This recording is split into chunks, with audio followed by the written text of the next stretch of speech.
तर बघा माझी लय गाय गडबड चालली सकाळी सकाळी. ही काय नाश्त्याला मी खिचडी बनवली आहे, इकडं परोठे बनवल्यात आणि पुरणपोळी बनवली. तर ही पुरणपोळी कालची जी आहे, आता आमच्या घरामध्ये पुरणपोळी सगळ्यांना लय आवडती, त्यामुळे ना पुरणपोळी केली नाही निदान 2-3 दिवस तरी ती पुरणपोळी पुरली पाहिजे एवढी मला करायला लागती घरामध्ये. म्हणजे अर्धा किलोच्या जास्त डाळ घालायला लागती या. आणि इकडं बटाटा केला होता आणि तो चिंगरून आपल्याला मी बटाट्याचा परोठा केला. आणि हे काय इकडं मी कुठं आली आहे तर मतदान करायला आली या.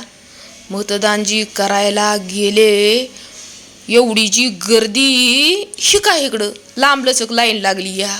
आता जवळजवळ 1 ते 1.5 तास माझा इथंच जाणार आहे. बरं मी एकटीच नाही बरं का, हे पण आहेत माझ्याबरोबर.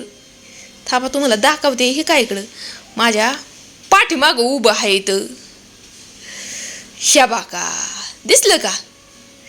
ह्यांचं चाललंय आपलं मोबाईलमध्ये, काय चाललंय मला पण नाही माहिती. हे अजिबात बोर नाही झालं, पण मी इतकी वैतागले होते उभं राहून काय सांगायचं.